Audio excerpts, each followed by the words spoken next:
குருவிற்கு நந்தினியின் நமஸ்காரங்கள். மகாகவி பாரதியாரை பற்றிய பதிவு தான் நம்ம பிரபஞ்சத்தில் ஜொலிப்பவர்களில் பார்த்துட்ருக்கோம். நேற்றைக்கு பார்த்த சம்பவத்தில் வள்ளலாக பாரதியார் நமது கண்களுக்கு அற்புதமான மாமனிதராக தெரிந்தார். ஒரு மூதாட்டியினுடைய கஷ்டத்தை போக்கக்கூடிய அளவில் தான் கற்பனை பண்ணி வச்சுருந்த அந்த 2000 20,000 ஆக்கணுன்ற அந்த கற்பனையெல்லாம் ஒரு தூரமாக தள்ளி வச்சுட்டு அந்த 2000 எடுத்து அந்த மூதாட்டிக்கு கொடுத்து அவங்களுடைய மகள்களுடைய திருமணத்துக்கு ஏற்பாடு செய்ய சொன்னார். அந்த அளவுக்கு வள்ளல் தன்மை கொண்டவர் அப்படிங்கிற அந்த கதையை, அந்த சம்பவத்தை நம்ம தெரிஞ்சுக்கிட்டோம். இன்றைக்கி ஒரு அற்புதமான சம்பவம். இந்த சம்பவத்திலேருந்து மூட பழக்கங்களுக்கு எதிரான ஒரு கொள்கை கொண்டவராக பாரதியார் இருந்தார். அந்த காலத்தில் மூட பழக்கங்கள் அதிகமாக இருந்தது. அந்த நேரத்திலேயே அதனை எதிர்க்கக்கூடியவராகவும், அதே நேரத்தில் அந்த கருத்துக்கள் சின்ன குழந்தைங்கள்ட்ட இருந்ததுன்னா அதை அடியோடு முளையிலேயே கிள்ளி விடணும் அப்படிங்கிற ஒரு எண்ணம் கொண்டவராகவும், அந்த அடுத்த சந்ததிக்கு அற்புதமான எண்ணங்கள் இருக்கணும், இந்த மூட பழக்க வழக்கங்களுக்கு அவங்க அடிமையாகக்கூடாதுங்கிறதுல உறுதி கொண்டவராக இருந்திருக்கிறார். அது தொடர்பான சம்பவத்தை தான் இன்றைக்கி நம்ம பார்க்க போகிறோம். புதுச்சேரியில் பாரதியார் வாழ்ந்த காலம். ஞாயிற்றுக்கிழமைன்னு வந்ததுனாலே போதும், குழந்தை குட்டிங்கெல்லாம் அழைச்சிக்கிட்டு நேராக போய் கடற்கரையில் அந்த கடலில் குளிக்கிறதுங்கிறது பாரதியாருக்கு மிக மிக பிடித்தமான ஒரு விஷயம். கூடவே தன்னுடைய நண்பர்களுடைய குழந்தைகள், நண்பர்களோட குடும்பம் எல்லாத்தையும் அழைச்சிட்டு போகிறது அவருக்கு ஒரு வழக்கம். நண்பர்கள் அப்படின்னு பார்த்தா திருமலாச்சாரியார், மண்டையம் சீனிவாசாச்சாரியார், நாகசாமி இவர்களுடைய குழந்தைகளோடு அங்கே போகிறாரு.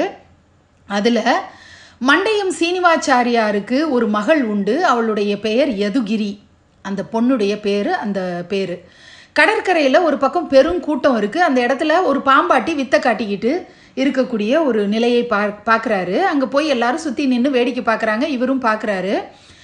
பாம்புக்கு பால் வாக்கணும், பைசா குடுசாமி அப்படின்னு சொல்லி அந்த பாம்பாட்டி கேட்டுகிட்டே இருக்கும்போது இவரும் நின்றுட்டே இருக்கார்.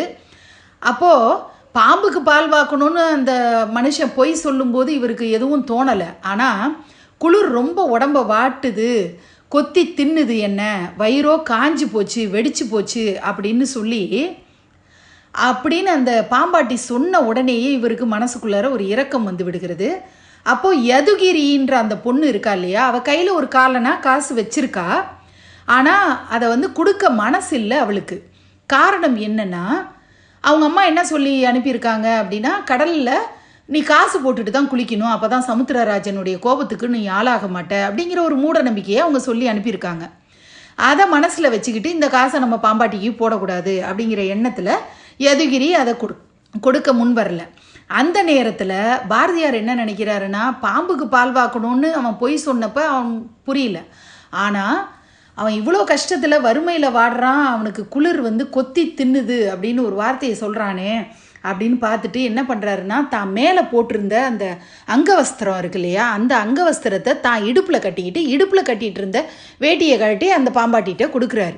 ஏன் அந்த மேலே போட்டிருந்த அந்த துணியே பெரிய வேஷ்டிக்கு சமமாக தானே இருக்குது, அதை கொடுக்கலாமே அப்படின்னு அந்த யதுகிரி கேட்ட உடனே பாரதியார் சொல்கிறாரு, அது கொஞ்சம் கிழிசலாக இருந்ததுமா, கொடுக்கறது தான் கொடுக்குறோம், தானம் கொடுக்கும்போது கிழிசலை போய் கொடுக்கலாமா, அதனால் அந்த கிழிஞ்ச வேட்டியை நான் கட்டிக்கிட்டு என்னோட நல்ல வேட்டியை நான் அவங்க கொடுத்தேன் அப்படின்னு சொல்கிறாரு. அது எவ்வளோ ஒரு அற்புதமான சம்பவமாக இருந்திருக்கும். அதோடு மட்டும் இல்லாமல் யதுகிரி அந்த கடலில் அந்த கால்னாவை போடும்போது இவர் கோபமாக பேசுகிறாரு.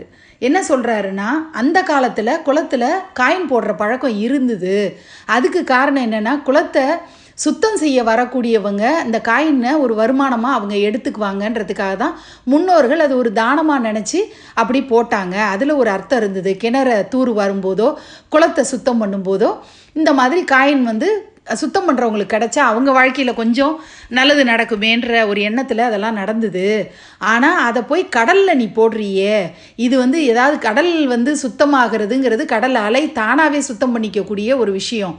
கடலில் அந்த காலனா உதவ போகுதா, கடலுக்கு சமுத்திரராஜனுக்கு இந்த காலனாவை வச்சு என்ன பண்ண போகிறாரு, நீ இதெல்லாம் நீ கொஞ்சம் யோசித்து பார்க்கணும், இந்த மூட பழக்க வழக்கங்களை எல்லாம் தவிர்க்கணும் நீ அப்படின்னு சொல்லி யதுகிரிட்ட அவர் சொல்கிறாரு.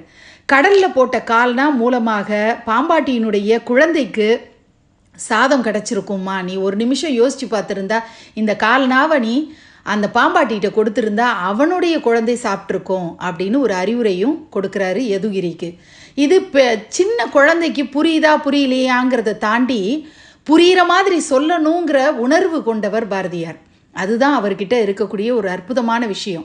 குழந்தைக்கு இந்த மாதிரி இவ்வளோ பெரிய விஷயத்த சொன்னால் புரியுமாங்கிறது யோசிக்காமல் அதை உதாரணத்தோடு சொல்லி, இந்த இடத்துல போட்டால் என்ன நடக்கும், இந்த இடத்துல கொடுத்துருந்தா அதனால் என்ன பலன் கிடைச்சிருக்குன்ற அந்த வித்தியாசத்தை காட்டி தானுமே ஒரு ரோல் மாடல் மாதிரி அந்த இடத்துல தன்னுடைய வேட்டியை கழட்டி கொடுத்து தான் ஒரு முன் உதாரணமாக இருக்கிற ஒரு மனுஷங்கிறத நிரூபித்து அந்த பெண் குழந்தைக்கு அவர் மேலே ஒரு மதிப்பை வர வைத்து அதுக்கப்புறம் இந்த அறிவுரைகளை எல்லாம் கொடுத்துருக்காரு. அதுதான் அவருடைய அற்புதமான சிறப்பு. நாளைக்கு வேறொரு தகவலோடு நம்ம பிரபஞ்சத்தில் ஜொலிப்பவர்களை தொடரலாம். மகாகவி பாரதியாருடைய பதிவு இன்னும் பல நாட்களுக்கு தொடர இருக்கிறது.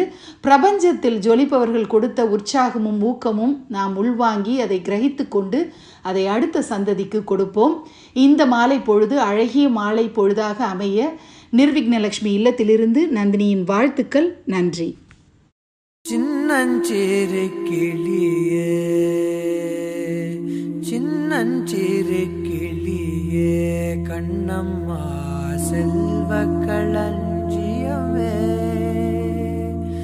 சின்னல் சிறு கிளியே, கண்ணம்மா செல்வ களஞ்சியமே,